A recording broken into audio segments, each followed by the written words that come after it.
Kalian tahu nggak sih, apa bedanya pemerintah dengan pemerintahan?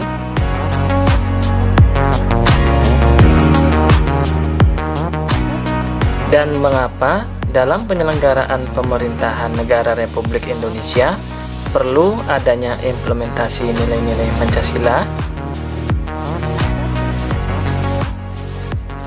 Temukan jawabannya dalam pembahasan di video pembelajaran kali ini. Materi bab 1, kelas 10 semester 1 tentang nilai-nilai Pancasila dalam kerangka praktik penyelenggaraan pemerintahan negara Republik Indonesia. Adapun tujuan pembelajaran yang hendak dicapai setelah menyaksikan tayangan video pembelajaran ini, diharapkan peserta didik mampu mengidentifikasi pembagian kekuasaan dalam pemerintahan negara Republik Indonesia setelah amandemen, mampu mengklasifikasikan kedudukan dan fungsi Kementerian Negara Republik Indonesia dan lembaga pemerintahan non-kementerian, serta mampu menunjukkan contoh implementasi nilai-nilai Pancasila dalam penyelenggaraan pemerintahan negara Republik Indonesia. Pemerintah adalah penyelenggara pemerintahan negara atau pengelola kekuasaan negara untuk mencapai cita-cita dan tujuan negara. Sedangkan pemerintahan merupakan proses atau cara pemerintah dalam menjalankan wewenangnya di berbagai bidang. Jadi pemerintah merujuk kepada organ atau alat perlengkapan atau lembaga negara, sedangkan pemerintahan menunjuk pada bidang tugas atau fungsinya. Pemerintahan Negara Kesatuan Republik Indonesia sebagai pemegang kekuasaan negara terdiri atas dua tingkatan, yaitu pemerintahan pusat dan pemerintahan daerah. Kalian tahu nggak sih apa saja kekuasaan negara itu? Kekuasaan negara adalah kewenangan negara untuk mengatur seluruh rakyatnya untuk mencapai keadilan dan kemakmuran serta keteraturan. Untuk mengetahui apa itu kekuasaan negara, mari kita lihat pendapat yang dikemukakan oleh para ahli. Yang pertama adalah John Locke. John Locke membagi kekuasaan menjadi tiga, yakni legislatif, eksekutif, dan federatif. Sedangkan menurut Montesquieu, yang dikenal dengan trias politiknya, membagi kekuasaan menjadi kekuasaan legislatif, eksekutif, dan yudikatif. Kekuasaan legislatif adalah kekuasaan membentuk undang-undang. Kekuasaan eksekutif adalah kekuasaan melaksanakan undang-undang. Kekuasaan yudikatif adalah kekuasaan menyelenggarakan peradilan guna menegakkan hukum dan keadilan. Sedangkan kekuasaan federatif adalah kekuasaan melaksanakan hubungan luar negeri. Nah, yang membedakan kekuasaan negara antara pendapat dari John Locke dan Montesquieu terletak pada kekuasaan federatif. Pendapat yang dikemukakan oleh Montesquieu merupakan penyempurnaan dari pendapat John Locke, di mana kekuasaan federatif oleh Montesquieu dimasukkan ke dalam kekuasaan eksekutif. Fungsi mengadili dijadikan kekuasaan yang berdiri sendiri. Dan ketiga kekuasaan tersebut dilaksanakan oleh lembaga-lembaga yang berbeda yang sifatnya terpisah. Nah, kalian tahu nggak sih apa konsep kekuasaan yang dianut oleh negara kita ini? Dalam sebuah praktek ketatanegaraan, tidak jarang terjadi pemusatan kekuasaan pada satu orang saja, sehingga pengelolaan sistem pemerintahan dilakukan secara absolut atau otoriter. Untuk menghindari hal itu, perlu ada pemisahan atau pembagian kekuasaan agar terjadi kontrol dan keseimbangan di antara lembaga pemegang kekuasaan. Dan negara Indonesia menerapkan mekanisme pembagian kekuasaan yang mengadopsi dari apa yang dikemukakan oleh Montesquieu, yakni membagi kekuasaan negara menjadi kekuasaan legislatif, eksekutif, dan yudikatif, di mana ketiga kekuasaan tersebut tidak dipisahkan dan dimungkinkan ada koordinasi atau kerjasama antara kekuasaan yang satu dengan lainnya. Tidak seperti di Amerika Serikat yang menerapkan pemisahan kekuasaan murni dengan memisahkan kekuasaan negaranya dan berjalan sendiri-sendiri. Mekanisme pembagian kekuasaan di Indonesia diatur sepenuhnya di dalam Undang-Undang Dasar Negara Republik Indonesia. Penerapan pembagian kekuasaan di Indonesia terdiri atas dua bagian, yaitu pembagian kekuasaan secara horizontal dan pembagian kekuasaan secara vertikal. Namun, pembagian kekuasaan pada tingkat pemerintahan pusat mengalami pergeseran setelah amandemen. Pergeseran yang dimaksud adalah pergeseran klasifikasi kekuasaan negara yang mulanya atau umumnya terdiri atas 3 jenis kekuasaan menjadi 6 kekuasaan negara. Dapat dilihat pada bagian berikut ya. Ada tambahan kekuasaan negara yang tadinya ada 3, eksekutif, yudikatif, dan legislatif, ditambah lagi oleh kekuasaan konstitutif, moneter, dan eksaminatif. Kekuasaan konstitutif yaitu kekuasaan untuk mengubah dan menetapkan undang-undang dasar. Kekuasaan eksaminatif yaitu kekuasaan yang berhubungan dengan penyelenggaraan pemeriksaan atas pengelolaan dan tanggung jawab tentang keuangan negara. Sedangkan kekuasaan moneter yaitu kekuasaan untuk menetapkan dan melaksanakan kebijakan moneter, mengatur dan menjaga kelancaran sistem pembayaran, serta memelihara kestabilan nilai rupiah. Sedangkan pembagian kekuasaan secara vertikal merupakan pembagian kekuasaan berdasarkan tingkatannya, yaitu pembagian kekuasaan antara beberapa tingkatan pemerintahan. Berdasarkan pasal 18 ayat 1 Undang-Undang Dasar Negara Republik Indonesia tahun 1945, pembagian kekuasaan secara vertikal di negara Indonesia berlangsung antara pemerintahan pusat dan pemerintahan daerah yang meliputi pemerintahan provinsi dan pemerintahan kabupaten atau kota.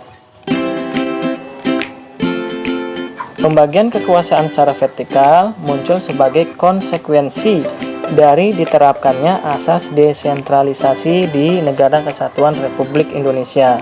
Dengan asas tersebut, pemerintah pusat menyerahkan wewenang pemerintahan kepada pemerintah daerah otonom, provinsi dan kabupaten atau kota untuk mengurus dan mengatur sendiri urusan pemerintahan di daerahnya, kecuali urusan pemerintahan yang menjadi kewenangan pemerintahan pusat, yaitu kewenangan yang berkaitan dengan politik luar negeri, pertahanan, keamanan, justisi, agama, moneter, dan fiskal. Hal tersebut ditegaskan dalam pasal 18 ayat 5 Undang-Undang Dasar Negara Republik Indonesia tahun 1945 yang menyatakan pemerintah daerah menjalankan otonomi seluas-luasnya kecuali urusan pemerintahan yang oleh undang-undang ditentukan sebagai urusan pemerintahan pusat. Kalian tahu nggak sih siapa yang membantu presiden dalam menjalankan roda pemerintahan?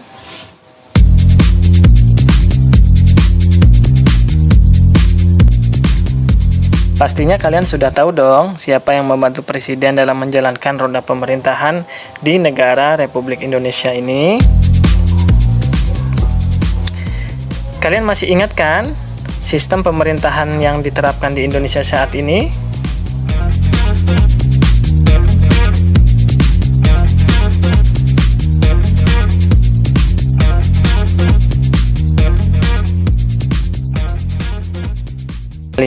Sistem pemerintahan yang digunakan di Indonesia adalah presidensil, di mana kedudukan presiden sangat kuat karena ia merupakan kepala negara sekaligus sebagai kepala pemerintahan.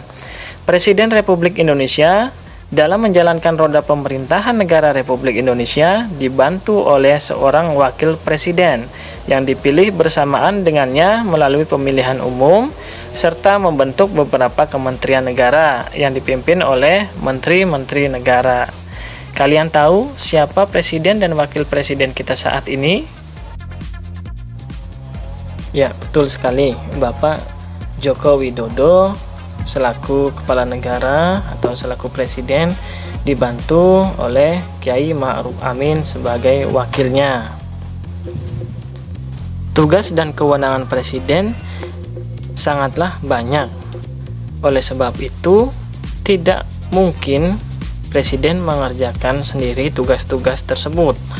Maka dari itu, presiden memerlukan bantuan dari orang lain untuk membantunya. Nah, selain wakil presiden, presiden juga dibantu oleh para menteri. Nah, berikut adalah logo Kementerian Negara Republik Indonesia. Keberadaan Kementerian Negara Republik Indonesia telah diatur secara tegas dalam Pasal 17 Undang-Undang Dasar Negara Republik Indonesia tahun 1945 yang menyatakan bahwa Presiden dibantu oleh menteri-menteri negara. Menteri-menteri itu diangkat dan diberhentikan oleh Presiden. Setiap menteri membidangi urusan tertentu dalam pemerintahan. Pembentukan, pengubahan, dan pembubaran kementerian negara diatur dalam undang-undang. Selain itu, diatur juga dalam Undang-Undang Republik Indonesia Nomor 39 Tahun 2008 dan Peraturan Presiden Nomor 7 Tahun 2015. Nah, berikut adalah susunan Kementerian Negara Republik Indonesia masa jabatan Jokowi Ma'ruf yang terbagi atau terdiri dari beberapa kementerian koordinator. Yang pertama, Kementerian Koordinator Bidang Politik, Hukum, dan Keamanan yang diketuai oleh Mahfud MD. Kementerian Koordinator bidang berikutnya adalah bergerak di bidang perekonomian yang diketuai oleh Bapak Airlangga. Kementerian Koordinator berikutnya bergerak di bidang pembangunan manusia dan kebudayaan yang diketuai oleh Bapak Muhadjir Effendi. Dan yang terakhir, Kementerian Koordinator di bidang kemaritiman dan investasi yang diketuai oleh Bapak Luhut Panjaitan. Nah, untuk pembagian kementerian-kementeriannya dan nama-nama menterinya silakan dapat dilihat pada gambar tersebut.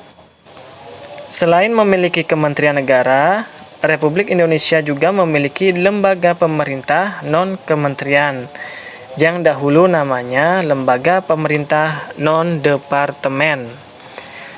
Lembaga pemerintah non-kementerian merupakan lembaga negara yang dibentuk untuk membantu Presiden dalam melaksanakan tugas pemerintahan tertentu. Lembaga pemerintah non-kementerian berada di bawah Presiden dan bertanggung jawab langsung kepada Presiden melalui menteri atau pejabat setingkat menteri yang terkait. Keberadaan LPNK diatur oleh Peraturan Presiden Republik Indonesia, yaitu Keputusan Presiden Republik Indonesia Nomor 103 Tahun 2001 tentang kedudukan, tugas, fungsi, kewenangan, susunan organisasi, dan tata kerja lembaga pemerintah non-departemen. Nah, kalian tahu nggak sih mengapa nilai-nilai Pancasila perlu diaktualisasikan dalam penyelenggaraan pemerintahan negara Indonesia? Nilai-nilai Pancasila harus dipandang sebagai satu kesatuan utuh di setiap praktik penyelenggaraan pemerintahan yang mengandung makna bahwa ada sumber-sumber spiritual yang harus dipertimbangkan dalam memberikan pelayanan kepada masyarakat agar tidak terjadi perlakuan yang sewenang-wenang dan diskriminatif, dan dijadikan sebagai pemandu agar tidak melakukan aktivitas-aktivitas yang menyimpang.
Presiden, Wakil Presiden, Ketua DPR, DPD, MPR, dan Menteri Pendidikan saat ini.